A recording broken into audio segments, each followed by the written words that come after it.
Well, today we continue with the Elijah series, and the word today comes from 1 Kings chapter 18, beginning with verse 17, and we're going to be listening to the Message version. Thank you, David, for your prayer and for your music. The moment Ahab saw Elijah, he said, "So it's you, you old troublemaker." "It's not I who've caused trouble in Israel," said Elijah. "But you and your government, you've dumped God's ways and commands and run off after the local gods, the Baals. Here's what I want you to do. Assemble everyone, that's everyone in Israel at Mount Carmel, and make sure that the special pets of Jezebel, the 450 prophets of the local gods, the Baals, and the 400 prophets of the false goddess Asherah are there." So Ahab summoned everyone in Israel, particularly the prophets, to Mount Carmel. Elijah challenged the people, like all of you, "How long are you going to sit on the fence? If God is the real God, follow him. If it's Baal, follow him. Make up your minds." Nobody said a word. Nobody made a move. Then Elijah said, "I'm the only true prophet of God left in Israel, and there are 450 prophets of Baal. Let the Baal prophets bring up 2 oxen, let them pick one, butcher it, and lay it on the altar on firewood. But don't ignite it. I'll take the other ox, cut it up, lay it on the wood, but neither will I light the fire. Then you pray to your gods, and I'll pray to God. The God who answers with fire will prove to be, in fact, God." This is the word of the Lord for us today. So by this time, it had been about 3.5 years since the drought began. And by this time, the livestock were dry bones on a cracked and parched ground. By this time, there were no crops in the storehouses. By this time, you hadn't been able to get a cup of cold water out of the wells for a long time. Ahab was kind of beside himself. He had sent out emissaries to foreign countries to look for Elijah, to hunt down the fugitive who caused this problem. And into that picture, God called Elijah to go back to speak to Ahab. And I was thinking when I looked at this, what could you be thinking? You're sending him right into the lion's den. He's surely going to be killed. But he didn't. Ahab looked at him and said, "There you are, you troubler of Israel." And Elijah didn't take any of it. He didn't take any credit. He just said, "I'm not really the troubler of Israel. You are. You're the one who ran off with Jezebel, dumped God, and brought us into this unholy mess." But he didn't really stop there. He continued by actually offering a command to the king. You have to be really brave to start commanding the king what to do. And he told him, "Gather everybody. Gather all the people of Israel." And that had to be some venue, right? It had to be a really big place to gather all the people of Israel. He said, "Gather all of them. Make sure you bring your special pets, those prophets or priests of Baal and Asherah." And so Ahab did that. Ahab did that. He gathered them together, and it's a showdown. It's a showdown. When you think of a showdown between groups, if you're like me, I think about groups where there are rival forces who really hate each other and they're coming together to do battle, and one's going to win and one is going to lose, right? Like football, doing a scrimmage.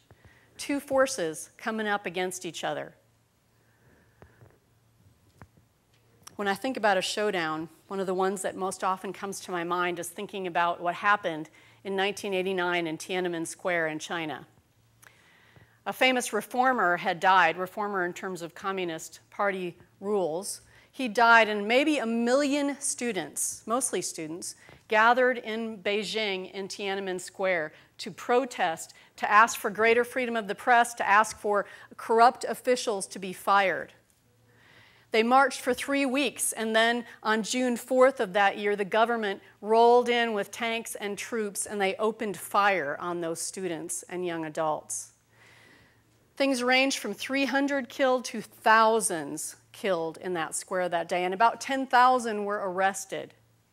And it looked like, from the outside, that the government had put down the insurrection and it was over with. But there were filmmakers that day. There were photographers. There were people who took pictures of what happened, and the world saw what happened in Tiananmen Square. And some people believe that the Chinese government as it stood has never been the same since that day. Things changed. And it reminds me that things are not always the way they look when you look at a battle between these two rivals, one of which seems smaller than the other. But I want to step back and be careful, because it would be a mistake to make too strong a comparison of something that's a battle between two rival groups and what happened at Mount Carmel. Because you see, Elijah was brave. He was braver than any of those students at Tiananmen Square because he was just one against all of those people, but he didn't feel like he was all alone. He was like David in front of Goliath. He stood there in a sure and certain knowledge that the Lord, the God of Israel, was with him. The courage he had wasn't the kind of courage that was about his ability to persuade a crowd or talk to people. The courage he had was a belief that he had been called by a real God to stand in that place, to speak the truth, and to watch and see God show up. That's what he believed. For Elijah, it was not his God against other gods. For Elijah, it was the God against humans pretending to worship. And he saw that as no contest. He saw that as no contest. Here's the story of the showdown. Thousands probably were gathered at something like the FedEx Forum. The king up in his little place watching coming down, and he's thinking, this is the end of that troublemaker. This is the end of that problem. It's going to be done today. And Elijah's on the other side. The priests of Baal looked like they would surely win that day. They certainly knew how to throw a party. They wailed, they cried, they ran around the altar, they did all kinds of shenanigans. They were making a lot of noise. And nothing, no fire came down. Nothing, nada, not even a little firecracker of a pop of light. By noon, Elijah, who'd been standing there, maybe with his arms folded watching, maybe even taking a cat nap because he didn't think anything was going to happen, Elijah stands up and he says, okay, I think you need to get a little bit louder because he is your God after all. Maybe he can't hear you, or maybe he's in the men's room, because that's what it meant in Hebrew. Maybe he's off going to the men's room, or maybe he's on vacation, or maybe he's sleeping and you all need to wake him up. Get louder. But when they did that, after he made fun of them, they still heard nothing. Nothing. Not a sound. And no fire. By this time, when it was clear that Baal wasn't showing up, Elijah said, okay, enough of this. It's time to show who's really God. And he had instructions for people to pour water on the sacrifice, not just once, but 3 times, and enough water to put out a fire the size of Advent. And then he prayed, and he said these words, O God, God of Abraham, Isaac, and Israel, make it known right now that you are God in Israel, that I am your servant, and that I'm doing what I'm doing under your orders. Answer me, O God. Answer me and reveal to this people that you are God, the true God, and that you are giving these people another chance at repentance. Immediately, not a few days later, not a few hours later, not after a few hymns, not after Elijah made a big show of some kind, but immediately the fire fell. And the fire did not just consume the sacrifice on the altar. The fire consumed the sacrifice and the wood and the stones and the dust and the water. Because God had been putting up with evil rulers for year after year after year, and he'd been putting up with messy false worship for generations, and it was time to put an end to it, and he came down with fire and consumed. Does it surprise you that when the people saw this, they fell on their faces and they worshiped, awed worship, it says. God is the true God. God is the true God. Awe and wonder, bowing down or lifting hands to the living God. in response to who God is. This is true worship. We have a danger in our culture of getting caught up like the people who were worshiping Baal, who were interested in a worship experience, who were interested in things that riled up their emotions and got them all stirred up and mistook that for worship. True worship is not about what I get out of worship. True worship is what I give in worship. Are you surrendering your hearts? Am I surrendering myself and offering myself to the Lord and saying, all that I have and all that I am is yours? True worship, friends, is less about us and more about Him. And we need to remember that when we come to our worship. When we worship the true God, He's there communing in the midst of things with us. This story is the story of a courageous and a bold obedience by a man who believed that God would not fail him. And you know that when that worship service was done, people did not walk away saying, wow, Elijah really preached a great sermon. He was awesome today, wasn't he? What they said is, God is real, and He is awesome. And we had worship today. I just told you about Tiananmen Square, but I also want to tell you about a cool Memphis and Presbyterian connection to Tiananmen Square. My friend Ting Ting won what's the equivalent of the Oscar for film writing, for screenwriting, when she was in her 20s in China. She was working for the party. She was involved in all of that, and she was disenchanted, and she was sad, because what she'd heard about Father Mao, which is what they called the Communist Party, seemed to her to not be real. And so she went to a spiritual man, she went to a Buddhist priest that she found, and she went to him asking carefully, because you had to be careful. She said, I've heard that Buddhist priests raise their own vegetables, which is a way to ask the question, are you a humble man? And what he said is, I'm a level 9 government official. I would not stoop to do such things. And she thought, see, even the holy men are corrupt. There's nothing real.